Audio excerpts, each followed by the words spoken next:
Hey traders, Akil Stokes here. Welcome back to another episode of, I'm about to say the Trading Coach Podcast. Welcome back to another episode of the Weekend Trading Edge, your weekly look around the markets. If you guys are brand new, I'm a Forex trader, a trading coach, one of the co-founders over at tier1trading.com, and this is a weekly video that I've been doing on YouTube for a while now, either showing you the top opportunities that are on my radar for the week ahead, showing you some type of lesson. Last week we talked a little bit about a trader assessment, or hopefully doing both. And what's cool is I was doing some biz development today and I started looking back at the numbers, and I told you I've been doing this video for, essentially every week for a very, very long time. I've gotten to the point where somehow we've got over 1,000 videos here on YouTube. We're approaching 400 episodes of the Trading Coach Podcast, over 200 pieces of micro content. Those are the little quick tip videos you see if you follow me on Instagram or Twitter. And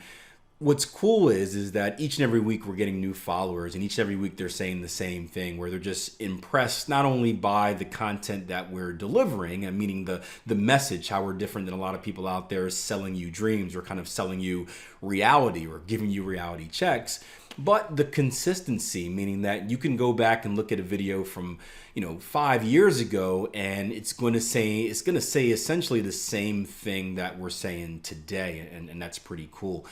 And the reason that is because, the concepts of becoming successful, whether it's in life or whether it's in trading, right? The core principles haven't really changed that much, and it's not flashy or anything like that.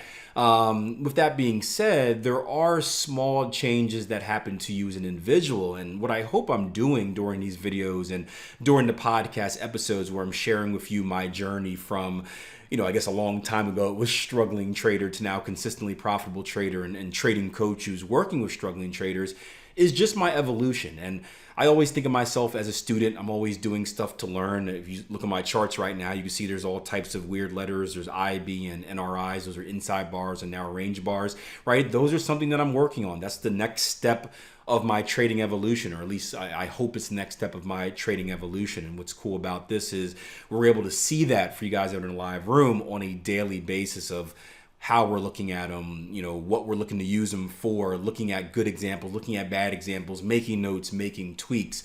And I just think that's important for newer and struggling traders to understand, because there's so much junk out there that, sometimes a reality check is a breath of fresh air. So if you're someone that likes that, this is going to be the channel for you. Make sure you stay, make sure you subscribe, hit that notification bell so you don't miss the next video. If you're someone that's not looking to put in hard work, if you're looking for kind of the shortcut or the get rich quick scheme, you can, feel free to watch this and maybe get some trading ideas. But I don't think this channel or just, tier one trading in general is going to benefit you at all. So you may not want to waste your time. You may want to put it elsewhere. So I don't have a lot in the market this week to look at. It's been a very busy week of news. It's been a very busy past 2 weeks of news. Last week we had the Jackson Hole meetings and Brexit going on. This past week we had Brexit, we had FOMC statement, we have had Bank of England statement come out. And this upcoming week, I believe, I got to refresh the economic calendar. I believe we have our Fed chair, Jerome Powell, speaking every single day. I haven't looked at to what he's looking into, but I believe he's speaking every single day along with some more Brexit stuff. So it could be another rough ride. And if you've been in the markets over the past few weeks, you know exactly what I'm talking about. And speaking of evolution, because that's something I mentioned earlier, that's one of the changes that I've made in my trading, right? As a newer trader, after going through that period where I was very bad and doing everything and bouncing from strategy to strategy and recklessly blowing money, after I got coaching and after I struggled after getting coaching and finally got my head put on straight, got slapped around a little bit by the markets and started doing things the right way, I was an extremely stubborn technical trader, right? I was taught this cool new thing called a rules-based trading strategy where, believe it or not, there were actually rules that I had to follow that told me when to take trades and when to not take trades, where to put stops and where to not put stops, when and where to place targets and where not to place targets, what to do while I'm in a trade and what not to do while I'm in a trade. And that was cool because it gave me really the structure I needed to actually kind of, stop cutting my own foot off. the downside of that, if I guess there is one, is that I took that to the extreme, and I think you have to do this as a younger trader, because when you're very undisciplined, you don't have a choice but to go kind of fully into the extreme. But I was so extreme that I was so fully into the technicals, and I was part of that crowd that was, yay, technicals, fundamentals suck, right? There's always that divide, right? Kind of like in our world right now, where you can't be in the middle. You have to be, Democrat or Republican. You got to be this or that. You're not allowed to kind of be like, well, I understand this side, I understand that side. There was a line between technicals and fundamentals, and I was clearly on one side, and I hated everyone that was on the other side, just because young, immature, dumb, unexperienced, whatever you want to call it. But I was so pro-technical to the point where I traded through everything, right? I traded through FOMC press conferences and statements. I traded through Bank of England press conferences and statements. I traded through monetary policy reports, right? There were interest rates that were getting hiked or interest rates that were getting cut, and I didn't care. I was trading right through them like they didn't exist. And long story short, excuse me, I learned the hard way and the expensive way as well, that there is a balance between technicals and fundamentals. News does play a role, and although we have to be philosophically based in one or the other. What do you value more, technicals or fundamentals? And I am by far, I value the technical. I think they are the most important thing in the market. But that doesn't mean that I can ignore fundamentals. I understand that, fundamentals are kind of like, I always say like this, right? So technicals are the GPS, right? They're the destination. They're going to tell you, and this is from a trading standpoint, not an investing standpoint, they're going to tell you where the market's going to go to, right? They're going to give you a good idea of where the market's going to go to, where it may pause at, and whatnot. Fundamentals are kind of the driver, right? They're going to tell you kind of how fast or how slow they get you there. And when I started noticing this, I started taking fundamentals into account, and in a few different ways, right? One way is looking for home run trades, where I started learning about fundamentals and what's going on, and just having a basic understanding and using that to potentially put myself in the position to catch some of those bigger moves that you see in the market if the technicals lined up with them. I also use them as opportunities to tell myself, hey, get out of the market. For example, I haven't been trading with these new Brexit stuff going on. So, I haven't been trading the pound. So I don't want to be in the market during this state. I don't want to be in the market during the FOMC, stuff like that.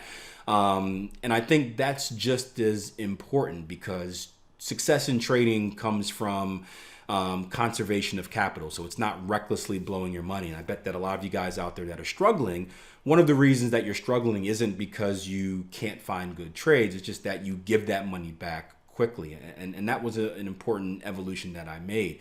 And those are the conversations that we've been having with our traders on the platform, especially over the past few weeks, because things have been so busy. And one of the places I've been directing them to is, this has kind of made its way into my routine, is friend of tier one, right? Anthony Chung. He came in and did a very nice presentation with us in our last workshop. He has a daily briefing, and I'll kind of bring it down for you right here, that he does in the market, right? And before that, my routine was I'd read some articles and learn that way, and just kind of understanding and paying attention to what's happening in the market and why it moved, and how did price react to this, how did price not react to that, blah, blah, blah. But this is a good part of my routine that I implement each and every morning, just to kind of have a briefing on what should I be paying attention to, why does it matter, and what does it mean. And you're not going to understand this stuff, at first, but I guarantee, and it probably took me about a year, if you're consistently just working on it, it's a skill just like trading. You're going to get more knowledgeable. You're going to understand what's going on, why it's important. And when those events come in the future, you're going to be better equipped to handle them, whether it's using them with your analysis to shoot for bigger profits, or whether it's just saying, hey, let's stay out of the market. So I certainly think it's something that I would recommend it. Obviously, I think you want to handle the technicals first, but this is kind of that after continued education type of process, where after you've learned the fundamentals of trading, after you've learned about strategy development, after you've been through the back testing process and demo trading process, and you're trading live, and you made it through that weird period where you're doing dumb stuff, and you finally found yourself as a trader, and you're kind of running on autopilot with your technicals, then this is where you come in and you start looking at what's that next step. How can I get better on the other aspects of my trading? And I think learning about the fundamentals is a good place to start. So Long-winded rant. I probably scared away everyone that doesn't care about that stuff, but that's good. We like a certain type of trader on this channel. That's why this channel has been so popular, because we've done a good job of kind of getting rid of the trolls and the get-rich-quickers and focusing on a very sturdy, sensible, and serious type of trader. So let me get a swig of water, and then we'll hit the charts. All right, so we're going to start this week on the dollar yen. I'm going to be on TradingView this week because they were nice enough to give me this nice little cool mug. I don't know if you guys can see it. So I want to give them some promo. I'm not sponsored by TradingView or anything like that. We have a good relationship. I was on the beta testing team when it first got started. So someone that was, trying to break the charts and whatnot. So I've known them for a long time. I love the platform. I love the customer service. Nothing but good things to say about them, but there's no promo. I don't get paid from them. It's just pretty cool to have nice people do nice things for you. I kind of like it. I love free stuff. And now, I love free stuff. I love coffee. Boom, it's a win-win. So pretty cool there. But let's start on the dollar yen, right? Let's start on the daily chart here. Oh, hold on. Oh. Okay, pardon that. Had a rogue kid trying to run into the office. But we'll start on the daily chart here with the dollar yen, and we want to go through our normal IPDE process: identify, predict, decide, execute. And you could identify, right, looking left, structure leaves clues, that we are trading right in or right at a level of previous structure support, right? We can also look at our complementary indicator, the RSI here. You can see that price action did go oversold. Now, bigger picture, again, we're not at the main lows. We're at our most recent lows. So this is a level of outside structure for you guys going through the Foundation 2 course. There are lows a little bit lower here. These are going to be more important, but we can certainly look at this as being a potential stopping point in the market. Now, I didn't have this on my radar. Some traders had this as a Gartley. If you do, you can add it to your CTS score. It's going to give you 3 more points. Not going to debate whether it is or isn't. You know how it is. It's going to be in the eye of the beholder based on how you draw legs. I did not personally have it as one, but if you did, you see you're going to have a Gartley completion essentially right at market as well that you can add to your score base. But what I'm looking for in here is a simple structure-based trade. And we were watching this on Thursday last in the live room, and we were getting some entry signals at the top of the level of structure, which I shouldn't have deleted because that's not going to help you guys at all. What I was saying is I would love to see a probe of the lows. That's kind of my grade A setup. Now, we don't always get our grade A setup, so the deeper that we can push into this level of structure, the better it's going to be for me. And the reason for that is because I know where my stops need to go, right? Because our level of structure support lows are right here, my stops have to be below there. So if we just bring on kind of this risk reward deal right here, right? And let's say our lows are right here. Our stops are right here. You can see that the higher we get our signal in the zone, the worse my risk reward becomes. The lower that we go into that zone, the better that my risk reward becomes. Now, if you guys are new, I'm historically about a 55% trader, which means I basically win as much as I lose. So risk reward is very important to me. I always want to have it in my favor. The more it is in my favor, the better, right?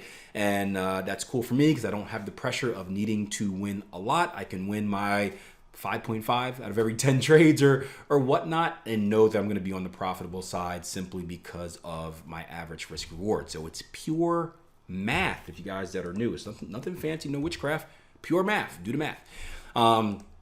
So we're trading in this level right here. Now let's go down one more time frame to a 4-hour, which is going to be a lower time frame for me. And you can see that we can start building to our case, right? What else do you guys see here? I'm used to doing this live, so I'm sorry, but think about it, pause the tape, right?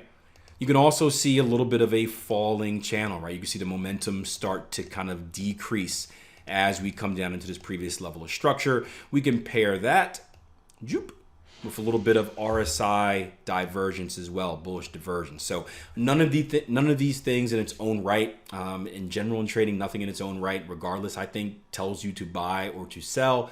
Rather, what we're doing is we're looking to, my mentor always said this, building a case for entry. I like to think of us as being like detectives or being lawyers, where it's like, hey, you may have one clue that says this person might have done it.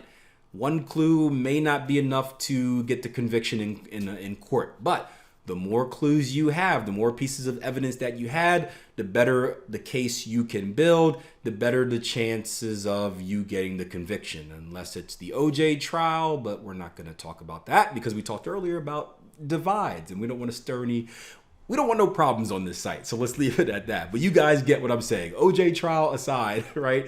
The more evidence you have, typically the better chance you have of proving your case. And we're looking to do the same thing in trading. Focus to kill, focus. I know you guys are laughing as well. If you're new, we have a lot of fun conversations on the Tier 1 platform, especially in the live trading room. A lot of what would usually, I guess, be sensitive topics in the world. Because we have such a good relationship, we're able to talk about them and have debates and conversations. And, I think life's better that way when you can have just kind of cool conversations without being too quick to judge people.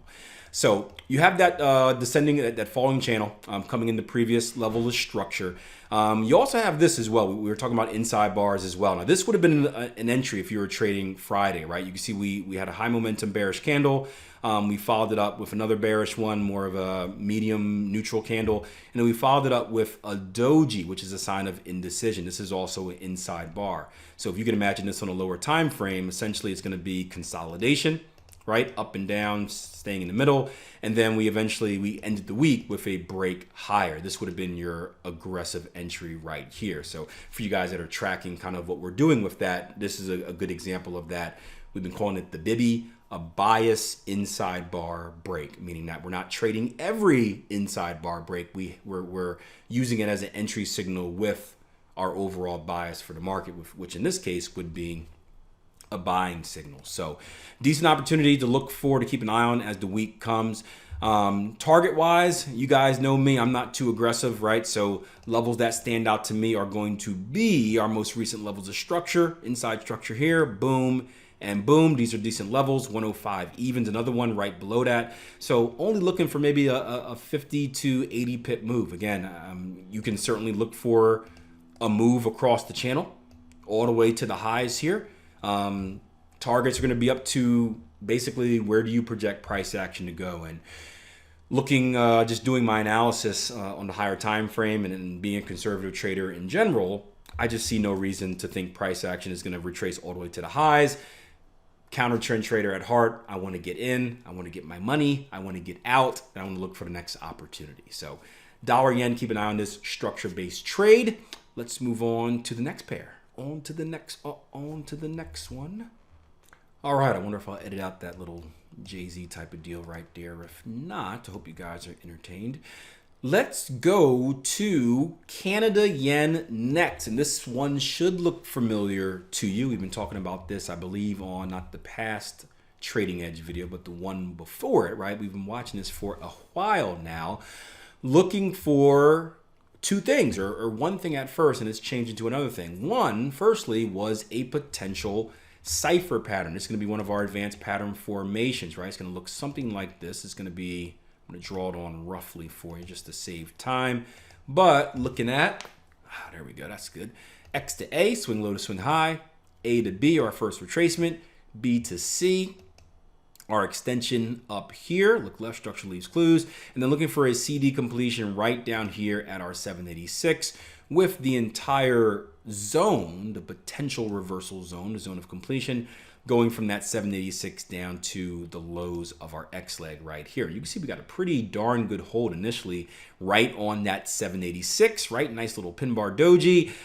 Then we ended the week negative, right? So we came right back down into that zone. However, X leg was never broken, guys, right? So the pattern is still valid and very similar to dollar yen. We're trading within structure. So this is going to kind of fit two molds of trading. If you're an advanced pattern formation trader, obviously you have an advanced pattern formation sitting in here. If you're a structure-based trader, we're sitting at a minor level of structure right here as well, which could offer you an opportunity to get short. We go down to the 4-hour time frame, which is going to be our lower time frame. And you're going to see, right, this should stand out to you. What do we have here? This is probably the most blatantly obvious example of one that we've seen in the market. This is one that you use in training lessons and webinars to brag about, right? a double bottom, a perfectly symmetrical double bottom it looks as well. Let's see, bottom here, 1, 2, 3 bars up, 1, 2, 3 bars down. You have basically perfectly symmetrical double bottom where we've come down into structure, we've retraced a little bit, we've come back down the retest, and now we're consolidating at the lows right here. You can add to that RSI went overbought, RSI divergence on the second test. This can be an at-market entry, assuming we open here and we don't gap, right? Because we're trading right at structure. So another decent-looking structure trade here on Canada yen. Once again, I don't think there's any reason to be ambitious about target taking, especially the fact that we broke these inside lows. That's kind of the weird thing about the cipher pattern. So I would look for a retest of this level. I would look for a retest. What is this going to be? About 79.80s. If you're a little bit more conservative, even look for a retest of just simply the peak of your double bottom, which is going to be about 79.60s. And again, the thing is, if you guys are new, we're not looking for, maybe sometimes we will if they're bigger trades, but especially the counter trend trades, we're not looking for big million pip moves. You can see a 50 pip move is fine. A 100 pip move is, heaven sent, right? That's the reality of trading. I know everyone brags about, hey, you caught 300 pips on the New Zealand yen or whatever like that. But do yourself a favor. Look at ATRs. Look at what the average true range of an individual pair is and ask yourself the question, how often are 300, 500 pip moves caught? They are doable. I do have my fair share of big wins like that, but they're going to be far and few between. The average win is going to be a lot lower. And obviously it's going to depend on what instrument you're trading, what time frame you're trading on. But I just don't want you guys getting caught up over the hype out there that every single trade needs to be this big, because what happens is, as a trader, you start shooting for moves that big, and all of a sudden, because you feel like you need to have that 200, 300 pip move, you shoot for targets up here, price ends up doing exactly what you thought, and then reversing, there we go. Then all of a sudden you're right in your prediction, but you're wrong because you had targets at the wrong level, and then you were right, but you lost money and you don't really know how to feel, and you just get yourself into trouble, right? End of the day, you didn't make money. So it ends up being a negative for you. So structure pattern here on Canada yen. I think I had one more for you in this slow week. It's older brother, younger brother, New Zealand yen. New Zealand yen. This is another review. And again, most of the charts are just junk. So it's not too much to look at. But New Zealand yen, right? So this is a pair that we'll go to the daily. We actually had a nice debate in our live room the other week about this. We had a trader looking for a short up here. I was actually looking for a long. I saw ascending triangle, which is a sign for a bullish break. Although it wasn't one I was looking to trade because we didn't break structure. And I don't trade this pair anyway, but I didn't think it would be a good tradable opportunity until we violated that structure level. He was looking for a short. We ended up kind of getting both, right? We got a breakout, which I'm sure probably canceled his order. And then we came right back for a retest. So this is an interesting one because we broke this level right here, the bottom of this purple box, which was the key level I was looking at. There is room to go higher, but there's not a clear landing place because we go right back up into a previous level of consolidation. So you'll get this a lot where it's a decent trading opportunity, but it's very, very hard to place targets because you don't have a clear spot unless you're doing kind of some other stuff in the market. But what's interesting about this, why I want to bring it to you this week, is because we've broken and closed above. We've retested. We've come right to the midpoint of this consolidation pattern, which I've never done any testing on this, but just historically, I've always heard that, if you get a retest that goes past the midpoint of the consolidation, that's a greater sign that you're going to see a false breakout. Now, that's more stock market related. We know that these markets are two completely different beasts, so take it for what it's worth. Test it if you have questions about it. But it's interesting to see that this one actually stopped kind of right at least it looks like, let me just eyeball it, looks right at the 50% level of the move. Yeah, right there at a 50% level of that move, which is interesting.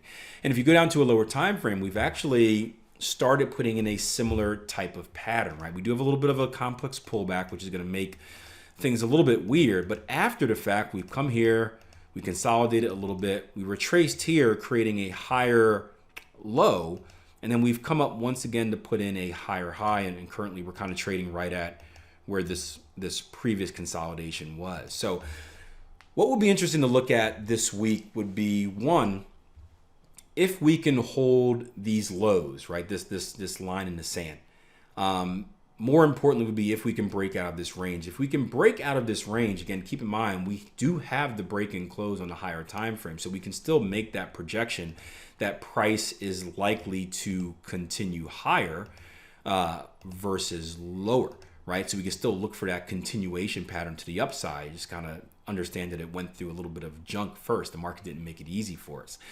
More so if we zoom in, right, and going back to what we've been looking at with the inside bars, right? Let's just take a look at this, right? We have 2 inside bars in a row to end the week. These yellow triangles on my chart, these are going to be inside bars, right? You see one here, one bullish, one here, one bearish. You could imagine lower time frame, this is going to look like consolidation, right? A range-bound market. This would be an opportunity if you're trading that inside bar break, you get that buy stop. This is a bias inside bar break, so we're not looking for anything to the sell side, or at least I'm not looking for anything to the sell side, only to the buy side. Where you place that buy stop above here, if price action were to break up, boom, you're going to be filled up here. You got a few options with stops depending on how aggressive or conservative you are. If you're super aggressive, you can have it right below kind of this inside line in the sand. It's going to be a little bit more risky because you obviously have this low right here. A more aggressive one is going to be right here, but you're going to have to measure this out based on your risk reward, right? But if you're playing for a breakout and we take a look at where price action can go to, if we just do this right here, let's say a Fibonacci extension. I wanted to keep this as simple as possible, but now I'm kind of getting into it. Let's just say we're shooting for that 127 extension. You've got a pretty decent target potential, or risk reward, I should say, no matter if you're doing kind of the conservative stop or the aggressive one. So this is going to be something that's interesting, something that I'm definitely going to keep an eye on and keep you guys updated. If you guys are on a tier 1 platform, keep you guys updated throughout the week. Probably dig into it a little bit more detail. I'm rushing through the analysis right now. I didn't do any type of projections on target earlier because I didn't plan on talking about it. So that'll be on my to-do list for the week ahead. But this could be a sneaky opportunity. So certainly keep an eye on it. So apologies if I got complicated. I try to keep these videos as basic as possible, especially when I know I'm putting them on YouTube, because I don't want people thinking trading is harder than it is. I have a very simple approach, and if you guys have ever taken any of our training lessons, or talking about the free ones, so if you go ahead to our website, watch what's called the Ascension webinar, or if you sign up for the $1 trial, watch Emergence, or even here on the YouTube channel, if you go to let me see if I can find it real quick. There's got to be a basic video I did on reading a price chart. So many videos. Hey guys, trading strategy review, special, even this one right here, go to special events and interviews, how to consistently read a price chart.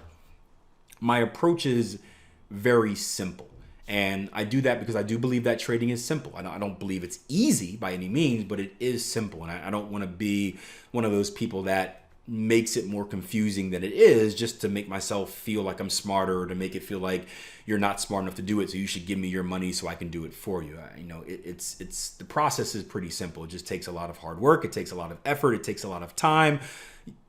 All the stuff that causes people to be successful in general, and that people who aren't successful, the things that they don't feel like doing. So if I complicated that, I apologize, but understand that with these videos, I'm also dealing with traders on our platform who have been through multiple training courses, who are with us on a daily basis, that are working on kind of the next level of their training because they already have the basics and whatnot mastered. So we're kind of trying to toe that line right there. So I'm going to shut up now because it's Friday night. I've got some NBA playoffs to watch. LA versus Denver. Let's check it out.